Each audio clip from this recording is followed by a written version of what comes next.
Shalom, selamat pagi jemaat dikasih Tuhan. Kembali kita berjumpa dalam renungan pagi. Mari pagi hari ini kembali saya mengajak kita semua untuk merenungkan firman Tuhan. Supaya melalui firman Tuhan hidup kita akan terus dibangun. Dan kita akan terus bertumbuh, diteguhkan dan bahkan dikuatkan di dalam iman dan pengharapan. Karena firman Tuhan adalah kebenaran yang memerdekakan hidup kita, yang menjadi sumber kekuatan kita. Firman Tuhan menjadi pedoman bagi hidup kita.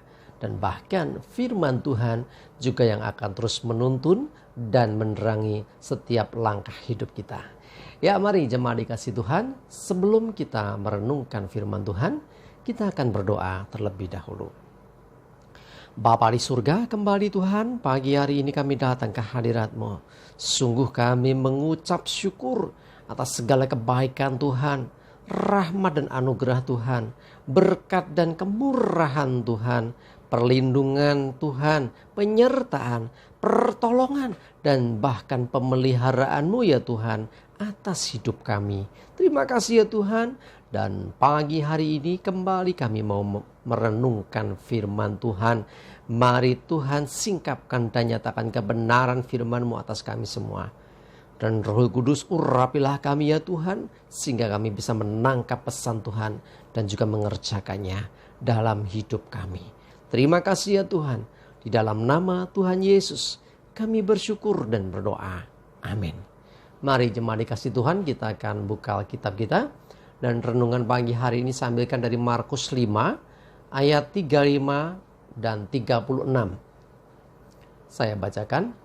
Ketika Yesus masih berbicara, datanglah orang dari keluarga kepala rumah ibadat itu dan berkata, "Anakmu sudah mati.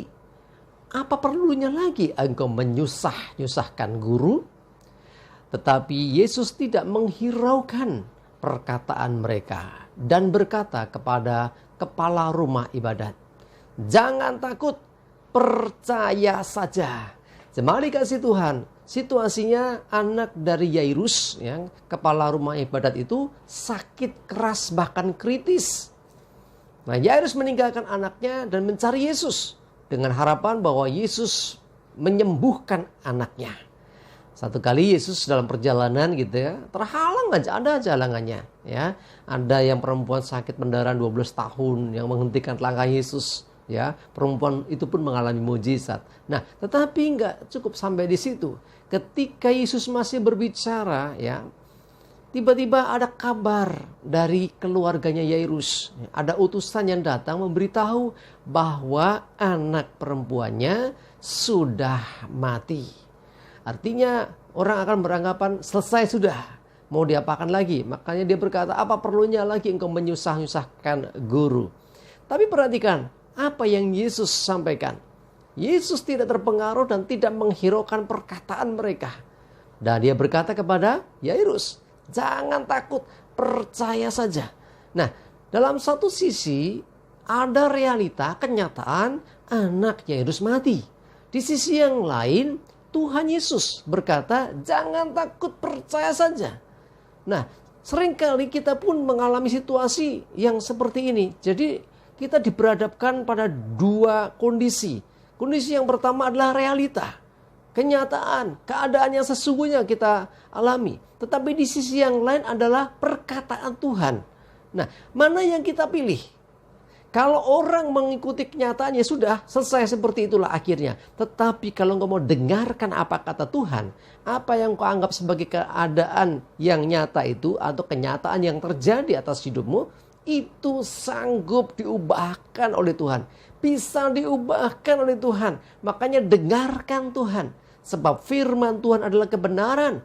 Dan kebenaran itulah yang akan mengubah keadaan.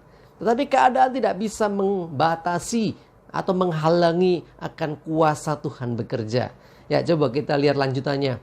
Kita lihat dari Markus 5 ayat 41 dan 42 ya, kita loncat bagian belakang. Saya bacakan. Lalu dipegangnya tangan anak itu. Katanya, "Talita kum," yang berarti, "Hai anak, aku berkata kepadamu, bangunlah." Seketika itu juga anak itu bangkit, berdiri dan berjalan. Sebab umurnya sudah 12 tahun. Semua orang yang hadir sangat takjub. Perhatikan ya, tadi Yesus baru berkata, jangan takut, percaya saja. Lalu singkat cerita mereka berjalan ke rumah Yairus. Sampai di sana orang udah berkumpul, orang udah mulai menangis sih. Ya, anak yang masih muda ini baru 12 tahun ya, mati. Tetapi Yesus ya menghampiri anak itu, singkat cerita dia berkata, talitakum, yang berarti hai anak, aku berkata kepadamu bangunlah. Dan yang terjadi kemudian, anak Yairus yang sudah mati itu bangun kembali. Artinya hukum Tuhan, yaitu hukum kuasa Tuhan, mengalahkan hukum dunia. Ya, hukum dunia bahwa orang mati sudah selesai, tetapi Tuhan sanggup mengubah keadaan. Keadaan yang terjadi bagi orang-orang, wah sudahlah terlambat.